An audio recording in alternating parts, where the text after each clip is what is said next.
आमच्या सोबत काम करण्याच्या खूप संधी उपलब्ध आहेत. आमचं एक फ्रँचायझी पार्टनरचं आम्ही मॉडेल डेव्हलप केलं. आमच्याकडनं एक पर्यटक आहेत, ते 2दा टूरवर जाऊन आले. पहिल्यांदा ते काश्मीरला गेले, मग हिमाचलला गेले. मग त्यांचा आम्हाला फोन आला की माझ्या मुलाला या क्षेत्रामध्ये करिअर करायचंय, काय करता येईल. आणि अशा पद्धतीने रत्नागिरीमधनं वरुण लिमया म्हणून जो आहे तो सगळ्यात पहिल्यांदा आमच्याशी जॉईन झाला आणि आता त्याने जॉब सोडून हे आमचं काम फुल टाइम चालू केलेलं आहे.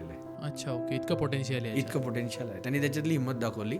मग आमच्याकडे बँगलोरमधनं एक इन्क्वायरी आली. आमच्या लीना कुलकर्णी म्हणून आहेत, त्यांना स्वतःला टूरला जायचं होतं. त्यांनी इन्क्वायरी केली. मग आम्ही त्यांच्याशी खूप डिस्कस केलं आणि मग त्याच्यानंतर त्या म्हटलं की मी हे काम करू शकते का. यस, आम्ही ते पॉझिटिव्हली घेतलं आणि बँगलोरमध्ये आमची एजन्सी चालू झाली आणि आता आम्ही त्याला व्यवस्थित एक मॉडेलमध्ये नीट डेव्हलप केलेलं आहे. सो आता आमचे ऍक्टिव्हली अशी चांगली मोठी टीम बनलेली आहे. कोणासाठी असू शकते ही संधी, आपल्याला माहिती आहे की मोठ्या प्रमाणामध्ये महिला करिअर ब्रेक घेतात आणि मग काय होतं नंतर ना परत त्या कॉर्पोरेट लाईफमध्ये जायची किंवा ते रोजचा ताण घेण्याची हे नसते. मग ते फ्रीलान्सर म्हणून आमच्याकडे हळूहळू अशा पद्धतीने PSP म्हणून आमचे जॉईन होतात आणि मग त्यांना त्यांच्या सोयीनुसार, त्यांच्या चॉईसनुसार आणि त्यांना जेवढा वेळ आहे तेवढा वेळ देऊन ते आपलं काम करतात. तुम्हाला तुमचा फोकस फक्त सेल्स आणि मार्केटिंगवरती करायचा आहे आणि तुम्ही त्याद्वारे ऑफलाईन आणि ऑनलाईन दोन्ही पद्धतीने ज्याचं शास्त्रशुद्ध ट्रेनिंग आम्ही देतो. आणि तुमचा ऑलरेडी एखादा सेटल बिझनेस असेल तर अजून चांगलं आहे. म्हणजे तुम्ही इन्शुरन्स एजंट आहात, म्युच्युअल फंड डिस्ट्रीब्युटर आहात, तुमच्याकडे ऑलरेडी कसली तरी एजन्सी आहे, जो सेट बिझनेस आहे तुमचा, तो ऑलरेडी तुमच्याकडे एक कस्टमर आहे, त्यालाच तुम्हाला दुसऱ्या ह्याच्यात करायचं आहे. फार्माचं तुमचं काही काम चालू आहे, असे वेगवेगळ्या ह्याच्यातले काम तुम्ही जर का पहिल्यापासून करत असाल